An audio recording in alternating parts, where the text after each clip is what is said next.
Chapter number 5 का question answer हम लोग स्टार्ट कर रहे हैं बच्चों। तो सही विकल्प चुने। 18वीं शताब्दी में भारत का प्रमुख उद्योग निम्नलिखित में से कौन कौन था? तो वस्त्र उद्योग था। 18वीं शताब्दी में भारत का प्रमुख उद्योग कौन था? तो वस्त्र उद्योग। इसका ऑप्शन क हो जाएगा। FICCI, federation of Indian chambers of commerce and industry. Federation of Indian chambers of commerce and industry की स्थापना कब हुई? तो सन 1927 ईस्वी में हुई। जूट उद्योग का प्रमुख केंद्र कहाँ था? तो जूट उद्योग का प्रमुख केंद्र बंगाल में था। सन 1818 में अंग्रेजी सरकार ने किस उद्देश्य से मजदूरों के लिए नियम बनाए थे? तो अपने आर्थिक लाभ के लिए बनाए थे। जूट उद्योग का प्रमुख केंद्र बंगाल है। 1818 में अंग्रेजी सरकार ने किस उद्योग से मजदूरों के लिए नियम या कानून बनाए थे? तो अपने आर्थिक लाभ के लिए 1818 में कहा। All India trade union AITUC की स्थापना कब हुई? तो 1920 में हुई। निम्नलिखित के जोड़े बने।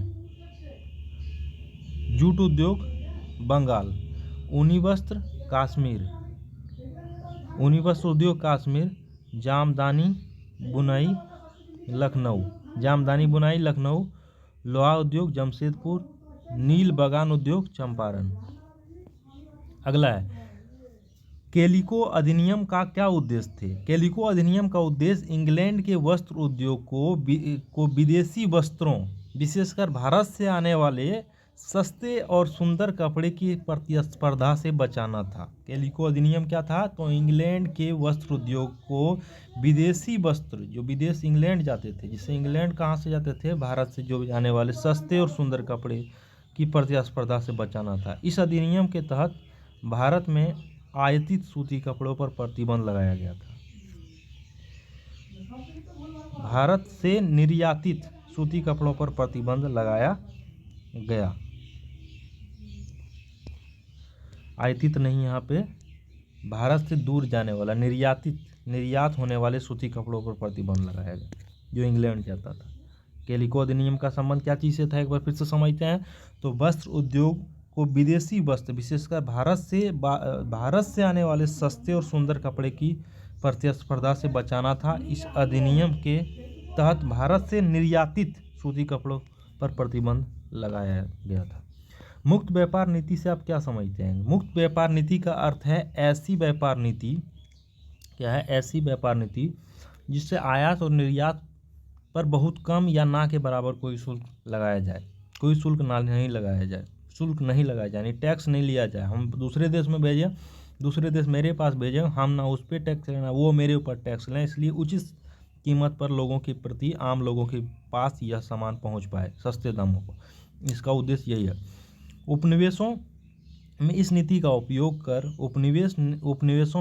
उपयोग कर अंग्रेजों ने अपना माल बिना किसी रोक टोक के भारत में बेचना क्या किया? शुरू किया। इस नीति का उपयोग अंग्रेजों ने खूब यूज किया इसका, और भारत को टैक्स नहीं देता था। मुक्त व्यापार नीति में क्या करता था अंग्रेज? भारत में अपने आने वाले सामान पर कोई टैक्स नहीं देता था और रोक टोक खत्म कर दिया, भारत में बेचना शुरू कर दिया मुक्त व्यापार नीति के तहत। अगला है भारत के उद्योगपति, भारत में उद्योग स्थापना के मार्ग में क्या क्या बाधाएं थी? भारत के उद्योगपति को भारत में उद्योग स्थापना के मार्ग में क्या क्या बाधाएं थी? उत्तर है ब्रिटिश सरकार की नीतियां, विदेशी वस्त्रों, क्या है? भारतीय उद्योगपति को भारत में उद्योग, मतलब उस समय अंग्रेज के समय पर उद्योगपति क्यों नहीं भारत में उद्योग खोल पाते थे या चला पाते थे? तो इसका मुख्य कारण था ब्रिटिश सरकार की नीतियां विदेशी उद्योग को क्या करती थी? बढ़ावा देती थी और घरेलू उद्योग को दबाती थी। भारत के उद्योगपति बैंक और वित्तीय सहायता उन्हें नहीं मिलती थी, लोन नहीं मिलता था, तकनीकी ज्ञान नहीं थी लोगों के पास, यहाँ के लोगों के पास मशीन की कमी थी। ब्रिटिश उद्योग के साथ प्रतिस्पर्धा करना, यानी कंपटीशन करना कठिन भी था। तो ये भी एक कारण था। मजदूर के हित में पहली बार कब नियम बनाया गया? उन नियमों का मजदूर पर क्या प्रभाव पड़ा? तो पहली बार मजदूर के लिए नियम 1818 में बनाए गए। इसका उद्देश्य मजदूरों की स्थिति में सुधार लाना था, लेकिन वास्तव में यह नियम मजदूरों पर नियंत्रण रखने और उत्पादन को बढ़ाने के लिए बनाए गए थे। इससे मजदूर की हालत में विशेष कोई सुधार नहीं हुआ। 1818 स्वतंत्रता क्रांति के बाद भारत सरकार ने मजदूर की स्थिति के सुधार के लिए कौन कौन से कदम उठाए? तो न्यूनतम मजदूरी अधिनियम लागू किया, कानून लागू किया कि न्यूनतम इतना मजदूरी मिलना चाहिए, जैसे आज भी नरेगा में, मनरेगा में, एमजी नरेगा में है।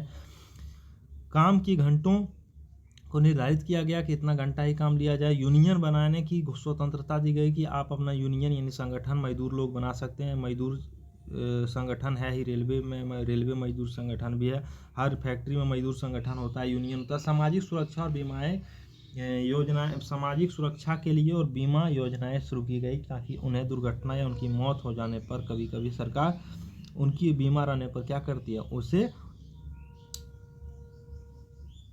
उसे क्या करते हैं, सरकार उस समय उसे उसकी विपत्ति स्थिति में उसकी सहायता करती है आर्थिक रूप से।